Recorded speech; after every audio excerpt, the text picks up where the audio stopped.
नमस्कार दोस्तों, स्वागत है आपका आपके अपने YouTube चैनल जीएस जीनियस में। जैसा कि आप स्क्रीन पर देख रहे हैं, सिविल सर्विसेज क्रॉनिकल जनवरी 2025 का इशू हम आपके समक्ष लेकर के आए हैं। इसमें नवंबर 2024 माह का जो है वो करंट अफेयर्स दिया हुआ है। इसके विभिन्न सेक्शंस को हम ऑलरेडी आपके सामने कई सेक्शंस को प्रस्तुत कर चुके हैं। उसी क्रम में आज हम जलवायु परिवर्तन से जुड़े हुए जो महत्वपूर्ण मुद्दे हैं उनको आपके समक्ष रखेंगे। कुछ इसमें मुद्दे भारत के हैं, कुछ भारत के बाहर के हैं। तो चलिए शुरू करते हैं। इससे पहले कि मैं वीडियो शुरू करूं, आपसे हमारी रिक्वेस्ट है कि चैनल को सब्सक्राइब करिए, जिससे इसी प्रकार का परीक्षा उपयोगी कंटेंट आपको समय समय पर मिलता रहे।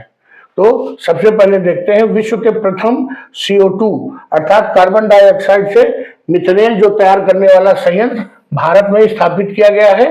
तो national thermal power corporation NTPC द्वारा जानकारी दी गई कि विंध्याचल स्थित संयंत्र में कार्बन डाइऑक्साइड और हाइड्रोजन से मिथेनॉल का संश्लेषण किया गया है। ये इस प्रकार का जो विश्व में प्रथम कार्बन डाइऑक्साइड टू मिथेनॉल संश्लेषण प्लांट है।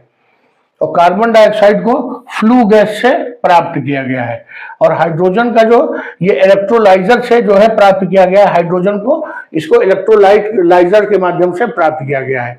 NTPC में जो विंध्याचल स्थित संयंत्र जो है एक CO2 कैप्चर संयंत्र भी लगाया गया है, अर्थात जो वातावरण से CO2 को कैप्चर कर ले और उसके बाद उससे जो है मिथेनॉल जो है में कन्वर्ट करेंगे। CO2 को औद्योगिक स्रोत जैसे बिजली संयंत्रों या सीधे वायुमंडल से कैप्चर किया जाता है। पानी के इलेक्ट्रोलिसिस के माध्यम से हाइड्रोजन का उत्पादन करने के लिए, अर्थात जो पानी का इलेक्ट्रोलिसिस है उससे हाइड्रोजन लिया गया और CO2 को या तो बिजली संयंत्र से लिया गया या तो सीधे वायुमंडल से खींच लिया गया और उसके बाद सौर या पवन ऊर्जा जैसे जो रिन्यूएबल सोर्स है उनके माध्यम से ये पूरा प्रोसेस किया जाता है। CO2 को उत्प्रेरक की उपस्थिति में हाइड्रोजन के साथ मिला करके मिथेनॉल बनाया जाता है। मैंने आपको बताया कि कार्बन वहां से लिया गया और पानी के इलेक्ट्रोलिसिस से हाइड्रोजन निकाला गया तो ऑक्सीजन रिलीज हो जाएगा। डबल फायदे हैं।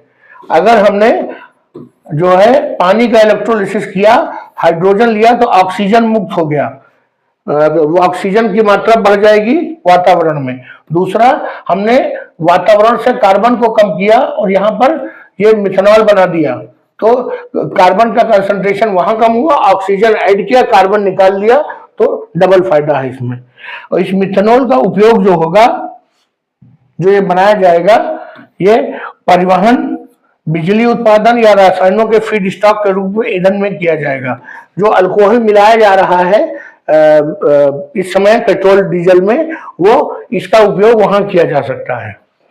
हाइड्रोजन की तुलना में आसानी से मिथेनॉल को जो है इकट्ठा किया जा सकता है, उसका ट्रांसपोर्ट किया जा सकता है। हाइड्रोजन को इकट्ठा करना और उसका ट्रांसपोर्ट आसान नहीं होता क्योंकि वह एक विस्फोटक गैस है और इसका जो हाइड्रोजन का जो भंडारण है वो एक समाधान जो है कठिन होता है, तो उसका एक विकल्प बनकर ये उभर सकता है।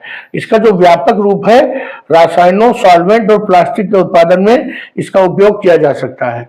ये मिथेनॉल जो है सबसे छोटा जो है अल्कोहल है वो यही मिथेनॉल है। रासायनिक सूत्र का CH3OH और मिथाइल अल्कोहल, इसको मिथाइल अल्कोहल या वुड अल्कोहल भी कहा जाता है। यह रंगहीन, ज्वलनशील, हल्की गंध वाला तरल पदार्थ है और इसका उपयोग रासायनिक उत्पादन में, ऊर्जा उद्योग, इन सब चीजों में किया जाता है। ये PEM इलेक्ट्रोलाइजर क्या है? तो प्रोटॉन एक्सचेंज मेम्ब्रेन इलेक्ट्रोलाइजर। यह एक ऐसी आधुनिक तकनीक है पानी के इलेक्ट्रोलिसिस द्वारा हाइड्रोजन का उत्पादन करती है।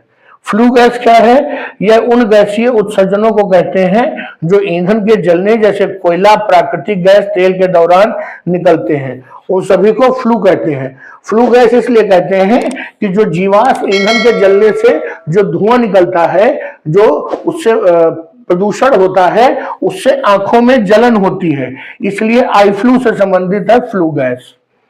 और बिजली उत्पादन संयंत्रों और अन्य दहन आधारित प्रणालियों की चिमनी से फ्लू से बाहर निकलती है, अब उन्हीं को फ्लू गैस कहते हैं। अगला देखते हैं, साइनोबैक्टीरिया द्वारा कार्बन कैप्चर। हार्वर्ड विश्वविद्यालय के वाइस इंस्टीट्यूट ऑफ पेलोरमा विश्वविद्यालय के शोधकर्ताओं ने चौकस नामक साइनोबैक्टीरिया के एक नए स्ट्रेन की खोज की है और यह स्ट्रेन उल्लेखनीय रूप से कार्बन कैप्चर कर सकता है। ये कहां पर मिला है? तो ये इटली के सिसिली के तट पर से दूर हाइड्रोथर्मल जल क्षेत्र में चौकस की खोज की है। ये एक सूक्ष्म जीव है जो कार्बन डाइऑक्साइड के उच्च स्तर वाले वातावरण में तेजी से बढ़ता है। इसमें कार्बन युक्त कण होते हैं जो बड़े आकार के जल और तेजी से डूबने में योगदान देते हैं। ये जल में डूबा रहना और जलीय वातावरण से कार्बन को अलग करने में मदद करता है।